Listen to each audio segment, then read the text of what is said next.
The genocide commemoration was somber and emotional. After a 3-hour car ride, I arrived in Lalish in northern Iraq after taking a gradual northwesterly arc to avoid Daesh-occupied Mosul. We were going to commemorate the second anniversary of the horrific atrocities committed against the Yazidi people on Mount Sinjar. It was a somber and emotional ceremony that I shared with, it was a somber emotional experience to share with people that suffered so much. Once there, I had the honor of sitting next to the Baba Sheikh, the spiritual leader of the Yazidi people. But one thing I'll never forget is a father came up to me and gave me a 5-page list of names. And they were the names of his relatives, his sons and his daughters, and 33 other people who had been kidnapped by Daesh in their blitz across northern Iraq. These types of depredations against Yazidis, as well as Christians and other members of religious and ethnic communities, led Secretary of State John Kerry in March to declare that in his judgment, Daesh had committed genocide against Yazidis, Christians, and Shia Muslims in the territory it controlled, as well as mass atrocities and crimes against humanity against these communities, as well as Kurds and Sunni Muslims. But this is not the first violence we've seen against religious minorities in the region. For decades, members of such minority groups have suffered human rights violations, abuses, discrimination, and cruelty. Christians have suffered from grinding violence and human rights violations, which has resulted in a slow out-migration since the 1950s. But the emergence of Daesh and other like-minded violent extremists took this level of brutality to a new level. So with this in mind, I want to thank Villanova University, Father Donahue and Father Ellis for convening this conference. These are critically important issues with no simple answers, and I'm very impressed by the array of expertise that's gathered here today.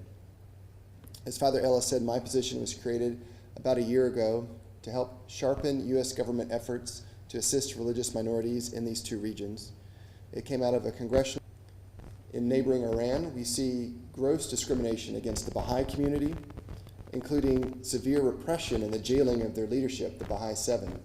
And we see this spreading into war-torn Yemen with efforts to target the Baha'is. And then across the region, we've seen two seemingly unrelated groups, converts to different faiths out of Islam and atheists, both facing increasing abuse by governments and societal actors. So because of this grim picture, the United States remains committed to supporting equal treatment and respect of human rights for all, regardless of the belief one holds. And since joining the State Department 1 year ago in this new position, we've worked diligently in this challenging environment to defend members of minority communities, to support respect for religious freedom and related human rights, and to promote conditions that value diversity and religious pluralism. We have led international coalitions to try to bring together the global community around advocacy for religious freedom and minority rights. We have provided training across the region to different faith communities, civil society actors on how they can advocate for their own human rights. We've launched a new program with the Smithsonian Institution, a partnership to equip minority communities with the skills they need to protect their cultural heritage, both movable and immovable property. We've even used satellites to help look for signs of mass graves behind Daesh lines. And we've, of course, in all our engagements, have worked to raise concerns directly with governments who are oppressing.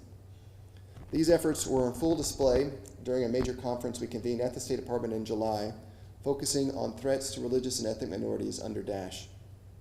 The conference emanated from a White House directive during Pope Francis's visit and from Secretary Kerry's March statement about genocide, where he challenged the international community to help those harmed by these atrocities. The Washington Conference was a concrete expression of U.S. concern about the plight of religious and ethnic minorities and their future in Iraq and Syria. We brought together civil society leaders, religious leaders, faith communities, and diplomats to discuss just that, how the international community can more effectively meet this challenge for minorities. We brought in faith leaders to hear their firsthand experiences, clergy from different churches and Christian activists, as well as representatives of Turkmen, Shia, Kakai, and Yazidi communities. We had representatives from more than 30 countries gather the following day at the State Department with delegations coming from North America, across Europe and the Arab world, East and South Asia, as well as representatives from the European Union, several UN offices, and the Organization of Islamic Cooperation. And in expression of the political concern, the conference was keynoted by Deputy Secretary of State Antony Blinken, and who was followed by Lieutenant General Terry Wolf, the Deputy Special Presidential Envoy for the Global Coalition to Counter ISIL. And unlike previous meetings that have been held in capitals around the world that, again, re-identified this problem and spoke out against it, we wanted to take a more holistic and action-oriented approach. Conversations looked to identify gaps in assistance and to try to focus conversations on what more can be done, what concrete responses these nations and donor organizations can undertake. And in follow-up, we're working with the Spanish on their promised pledging conference that will be convened in the following months. So where do we go from here? Well, the change in administration provides an opportunity to reflect on the challenges before us. The first point I want to emphasize is the importance of working to protect religious freedom for everyone. Of course, it's natural to want to defend the rights of your own faith community.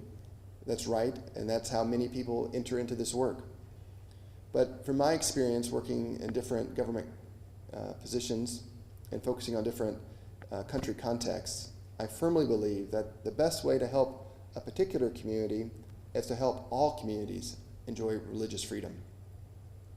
To work to see systems develop where everyone has a freedom to believe whatever they wish or to hold no beliefs at all, to have true freedom of conscience. And it's in these environments where the church can truly succeed and have a future and really thrive. But this will not be easy work. According to the Pew Forum's 2010 survey on religious views, roughly 84% of the global community believes in something greater than themselves, in God or a higher power that directs their lives. Yet despite this religiosity, we're seeing increasing limitations on the free practice of faith. A Pew survey a few years later in 2014 found that 74% of the global population lives in countries where the ability to practice their faith is restricted or highly restricted. So that's 3 out of every 4 people on planet Earth live in a context where it's difficult to practice their faith. That's not to say they're persecuted, but there are severe limitations. There are very firm lanes they must operate within, or they'll face the ire of governments or society. And these statistics are important for policymakers to consider, because rising restrictions on religious practice, overlaid with increasing religiosity, is a recipe for human rights abuses, instability, and potential violence. So protecting religious freedom is not only important because it's a vital human right, but because it's also a driver of peace, security, and development. It is instrumentally important in fostering and forging a better world. We advocate for greater respect for religious freedom and for human rights of minority groups because doing so upholds international human rights standards, but also can help a more peaceful, stable, and prosperous society, as well as advance other goals that we care about, such as combating violent extremism. In essence, countries benefit when their people can fully enjoy the human right and fundamental freedoms to which they're entitled. Moreover, no nation can fulfill its potential when its people are denied the right to observe their innermost beliefs and live peacefully in accordance with their conscience. And looking at the focus of this conference, we know that minorities suffer most in situations of religious freedom violations. In countries where religious minorities have long contributed to their national societies and relative comity for decades, centuries, or even millennia, we continue to witness violent upheavals, some of historic proportions in which entire communities are in danger of being driven out of their homelands based solely on their religious or ethnic identity. The erosion of civic space for diversity of thought and belief is a challenge across the Middle East.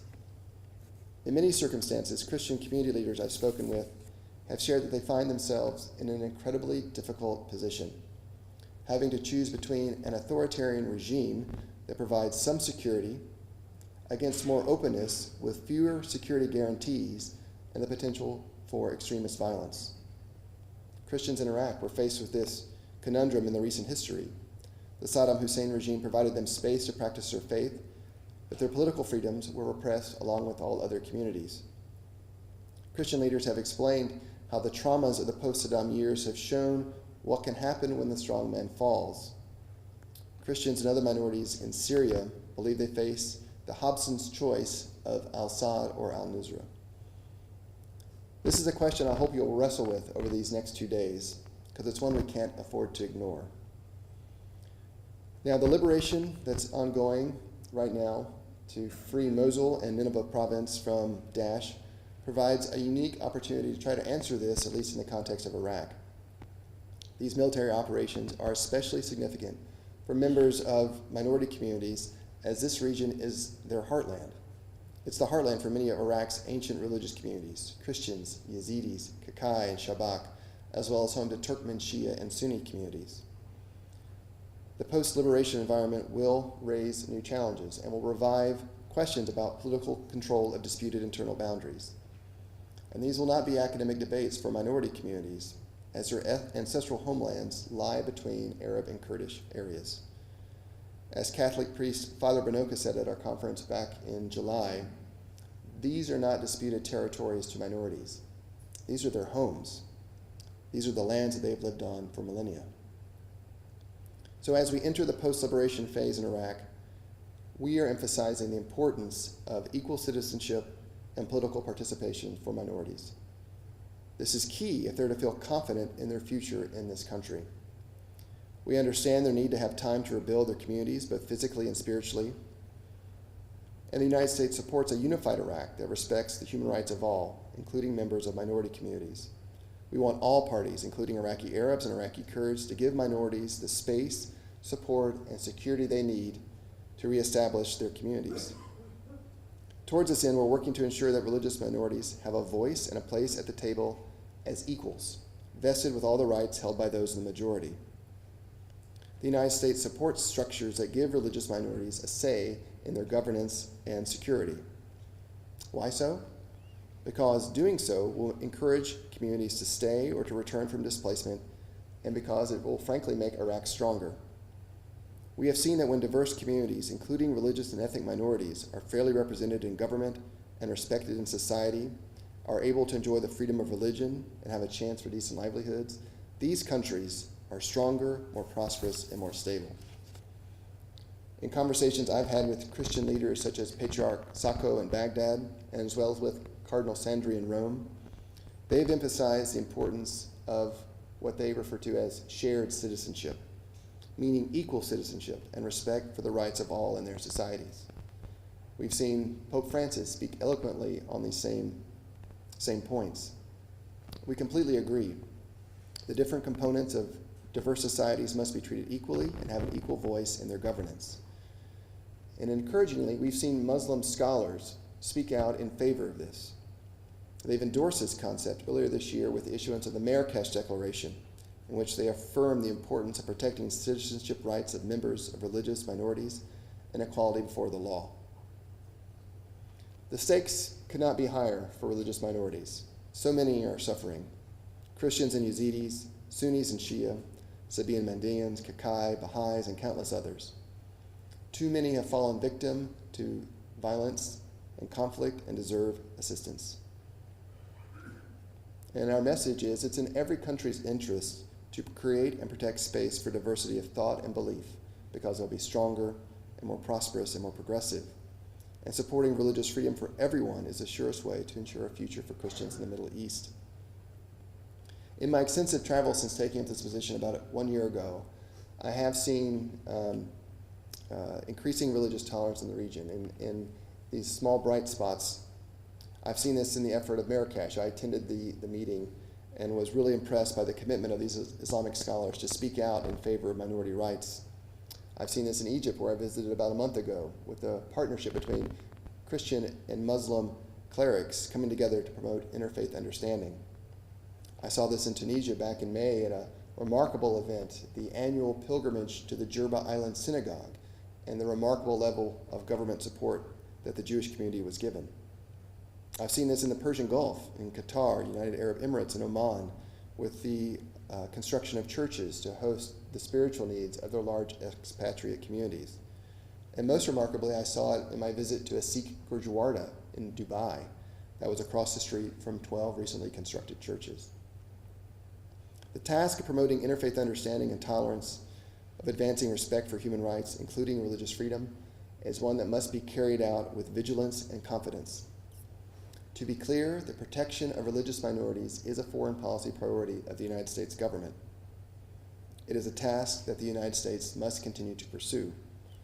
And I believe that standing firmly for religious freedom, we can make a difference and help protect religious minorities. So in closing, I want to offer a sort of personal perspective and take off my State Department hat, if I'm allowed to do that. Hopefully no one will tell me, anybody back in Washington. I opened my talk highlighting my participation in the genocide commemoration in August. But I want to end by focusing on hope. As we know, churches across the Middle East and across the United States are preparing for Christmas. Eastern Christians are observing the 40-day nativity fast, focusing on the proclamation of the incarnation of God. And Catholics and Protestants have begun celebrating Advent, a season of expectant waiting for the birth of Jesus. And for those of you who are marking Advent, you know that the first week is always about hope. And I think that's a concept I want to end on. There are many challenges facing Christians and religious minorities in the region. The future is uncertain, and the work ahead will be difficult. But we should take inspiration from this season and not lose hope. This is a time of miracles. We're reminded that miracles can happen. So let us find hope in that church bells are ringing again on the Nineveh Plains and will ring again on Christmas Day. Let us find hope in that Yazidis are able to practice their rights in Sinjar and in their holy city of Lalish. And let us be people who give hope to the oppressed because of our tireless efforts to protect freedom of conscience and belief for all. Thank you very much.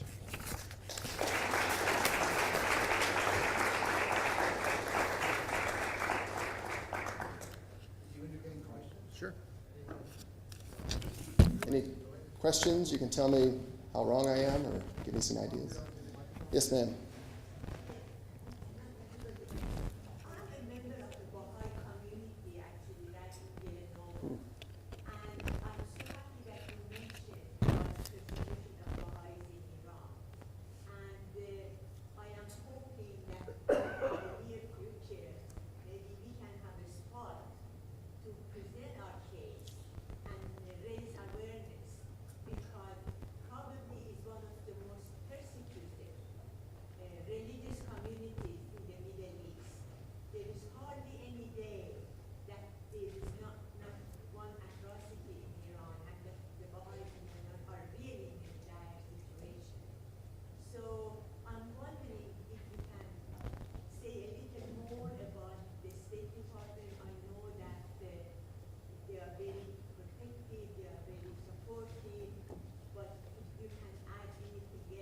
Sure.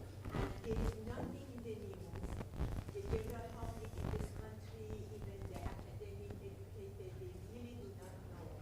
But personally, my family, my friends have been executed, persecuted, and still being persecuted.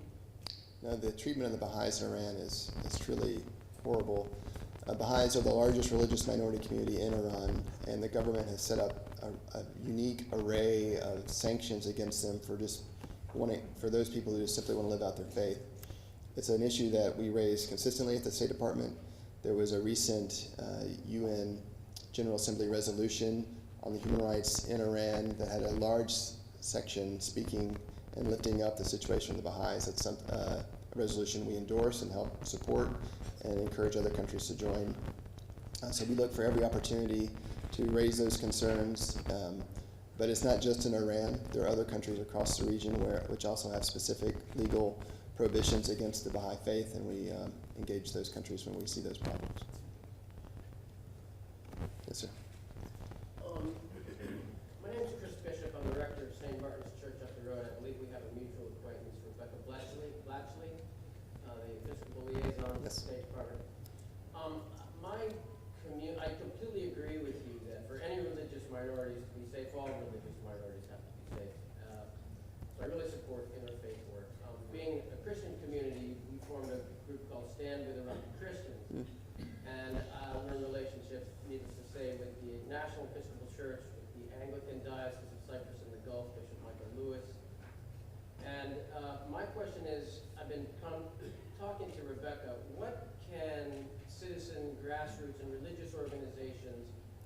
not clear on how we can liaison with the government. I'm a firm believer in the separation of church and state. I think that's an important principle. I'm trying to network with all the groups that I can on the ground over there. I've been to Reveal a couple of times, and so what is the right approach to the government in terms of networking and finding ways to work with stuff that's already going on? Right, great question. At every one of our embassies, we have a diplomat who's assigned focusing on human rights and religious freedom. They should be out into the community, and members of the Anglican Communion hopefully know them. But if not, we can exchange cards and we can make those connections. The State Department issues a report every year on human rights in every country in the world, and another report on religious freedom conditions in every country in the world. And it's a resource that I think activists find useful, as well as other governments. But we rely on contacts with civil society and religious communities to get that information. So our reports can be accurate, and also we can know how the United States can help. So we welcome and encourage those kinds of connections, and we can exchange information, and if there are ways we can be helpful, we'd want to do so. Yes, sir.